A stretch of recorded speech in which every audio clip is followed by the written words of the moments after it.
सुप्रभात रसिक हो. आपल्यापैकी बऱ्याच जणांना असं वाटतं की मागची पिढी बुरसटलेल्या विचारांची आहे. आपल्या आणि त्यांच्या पिढीत जनरेशन गॅप आहे. पण असेही काही जण आहेत की ज्यांना वाटतं माझी आई, आजी, पणजी आणि त्यावेळची माझ्या घरातली आजूबाजूची माणसं ही खूप विजनरी होती. काळाच्या खूप पुढे चालणारी होती. सेवाव्रती, कर्तव्यनिष्ठ, सचोटी, ध्येयासक्त आणि दृढनिश्चयी पिढी होती.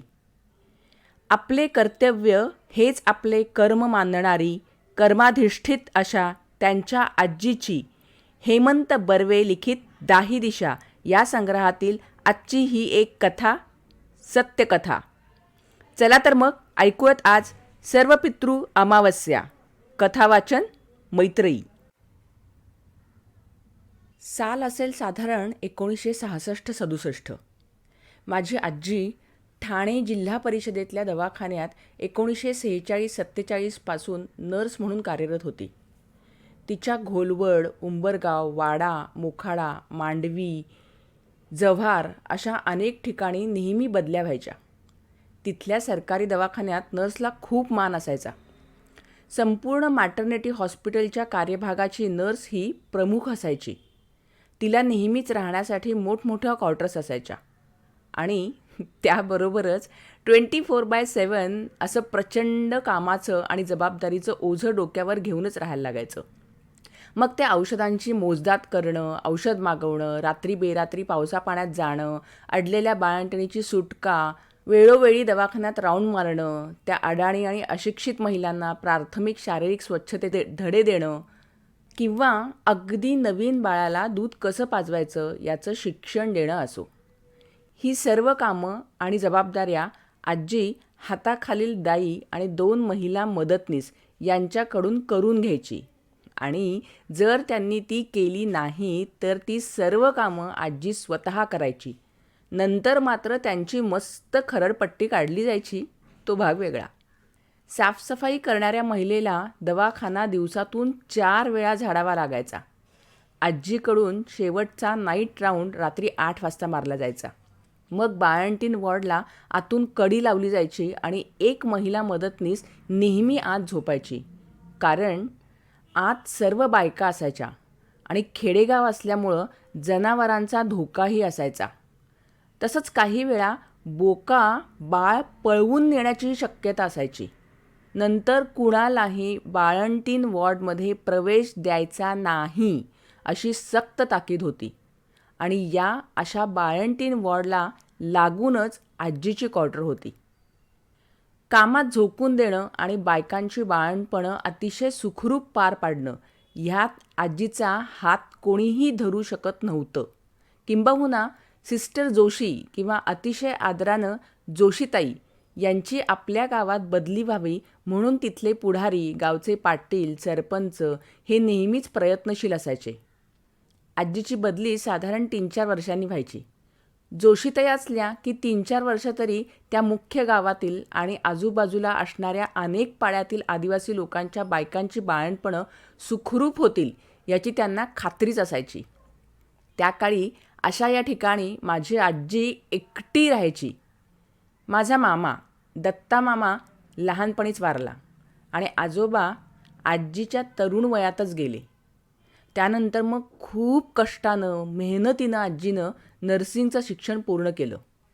माझी आई ही आजीची एकुलती एक मुलगी.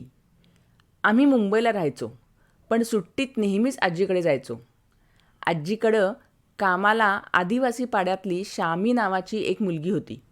घर आवरणं, केर काढणं, चहा करणं अशी सगळी वरवरची कामं ती करायची.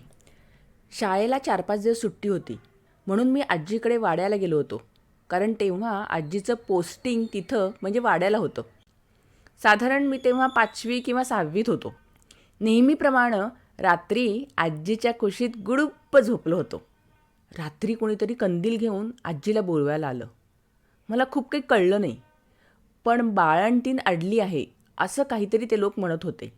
मग कृष्णाबाई, गुरुनाथ, वॉर्डबॉय आणि आजी त्या लोकांच्या बरोबर कंदिलाच्या उजेडात बैलगाडीत बसून गेले. सकाळी शामी आली. तिनं मला दूध आणि पाव दिला. तोपर्यंत आजी पण आली. तिनं आंघोळ केली. मग शामीनं आजीसाठी चहा केला. आजी चहा पीतच होती तोपर्यंत बाहेर एकदम आरडाओरडा झाला. मी बाहेर जाऊन बघितलं तर एका बैलगाडीतून 7-8 लोक उतरले. दुसऱ्या बैलगाडीतून एका खूप हाडकुळ्या बाईला उतरवण्यात आलं. ती बाई डिलेव्हरीसाठी आली होती.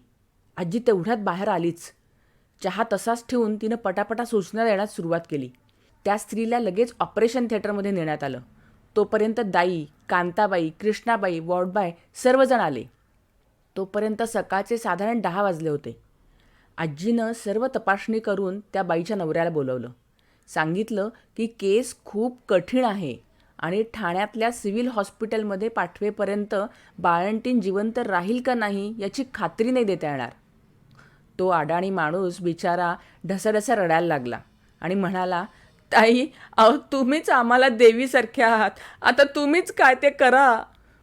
आजी 2 मिनटं काहीच बोलली नाही. आणि मग तिनं सगळी सूत्रं हातात घेतली. पटापट सर्व स्टाफला सूचना दिल्या. एका बाजूला मृत्यू आणि दुसऱ्या बाजूला आजी आणि तिचा स्टाफ. अशी झुंज सुरू झाली. मी बाहेर ओसरीवर बसलो होतो. कुणीतरी बाहेर येऊन म्हणालं की खूप रक्तस्राव होतोय. ठोकेही खूप कमी ऐकू येत आहेत. हालचाल मंदावली आहे. पण तेव्हा त्या सगळ्याचा काहीच अर्थ कळला नाही. मला शामीनं जांभळं आणून दिली. ती खात मी मॅटर्निटी वॉर्डच्या समोर असलेल्या बाकावर बसून होतो. तेवढ्यात आजी समोर आली. एक क्षण मी आजीला ओळखलंच नाही.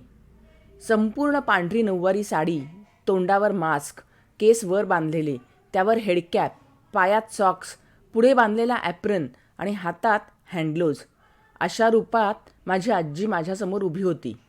क्षणभर मला ती आपण फोटोत नेहमी बघतो ना त्याप्रमाणे हिंदमाताच वाटली. आदिशक्तीचं रूपच जणू. ती म्हणाली की तू शिवाजी हॉटेलमध्ये जा आणि 3 स्पेशल राईस प्लेटची ऑर्डर घेऊन ये. मी म्हटलं की अगं शामी गेली आहे, आपण तर दोघंच आहोत, मग 3री राईस प्लेट कशाला. तर मला म्हणाली की अरे आज सर्वपितृ अमावस्या नाही का, तेव्हा 3री स्पेशल राईस प्लेट त्या वर गेलेल्या सर्व पितरांसाठी. एवढं बोलून ती परत ऑपरेशन थिएटरमध्ये गेलीसुद्धा. मी उड्या मारतच शिवाजीच्या रामभरोसे हॉटेलमध्ये गेलो आणि 3 स्पेशल राईस प्लेटची ऑर्डर देऊन आलो. पुढच्या 10 मिनिटात त्याचं पोरगं 3 राईस प्लेट घेऊन आलं. पण मी 2 राईस प्लेट घरी ओट्यावर ठेवल्या आणि 1 पितरांसाठी अंगणातल्या झाडाखाली नेऊन ठेवली. त्याच्यावर 3-4 कावळ्यांनी एकदम झडप घातली आणि सर्व अन्न पुढच्या 8-10 मिनिटात फस्त केलं. इकडं ऑपरेशन थिएटरमधून एकदम हसण्याचा आणि मोठमोठ्यानं बोलण्याचा आवाज आला. लगेचच बाळाच्या रडण्याचा पण आवाज आला. तेवढ्यात गुरुनाथ बाहेर येऊन म्हणाला की मुलगा झाला आहे, बाळंतीण सुखरूप आहेत. झालं. आत्तापर्यंत एका कोपऱ्यात पायात डोकं घालून बसलेला तो आदिवासी आनंदानं बेहोश होऊन नाचू लागला. सुमारे अर्ध्या तासानंतर आजी बाहेर आली. आता मात्र ती माझी नेहमीची आजी दिसत होती. तो आदिवासी आजीचे पाय धरून अक्षरशः रडत होता. मला असं वाटलं की जणू आजीनं केलेल्या या अनोख्या कर्मरूपी पितृयज्ञात त्या कर्मयोगिनीला सर्व पितरांनी तृप्त होऊन भरभरून आशीर्वाद दिले होते, शक्ती दिली होती. आणि मित्रमैत्रिणींनो, सुमारे 55 वर्षापूर्वींची ही घटना. त्यावेळेला रूढी परंपरेला क्षणभर बाजूला सारून कर्तव्य कर्माला प्राधान्य देणाऱ्या माझ्या कर्तबगार आजीला नमस्कार, सलाम आणि कुर्निसात. आजच्या या सर्वपितृ अमावस्येच्या दिवशी हे लेखनपुष्प आजीच्या चरणी अर्पण. रसिकहो, आजची ही जर कथा तुम्हाला आवडली असेल तर याला लाईक करा. तुम्हाला आपलेही असे काही अनुभव हेमंत बर्वे सरांना शेअर करावेसे वाटत असतील तर तुम्ही त्यांना 9892360847 या संपर्क क्रमांकावर संपर्क साधू शकता आणि आपले अनुभव शेअर करू शकता आणि तुमचा फीडबॅकही सांगू शकता. तुम्ही तुमचे नातेवाईक, आप्तस्वकीय, मित्रमंडळी यांना हा व्हिडिओ शेअर कराल अशी माझी खात्री आहे. हेमंत बर्वे या यूट्यूब चॅनलला जर तुम्ही आत्तापर्यंत सबस्क्राईब केलं नसेल तर लगेच सबस्क्राईब करा. पुन्हा भेटूयात पुढच्या सोमवारी 10 दिशातील एका खजिन्यासह. तोपर्यंत स्वस्थ रहा, मस्त रहा, शांती, आनंदी, तृप्ती सगळ्या येतीलच आपल्या दारी. धन्यवाद.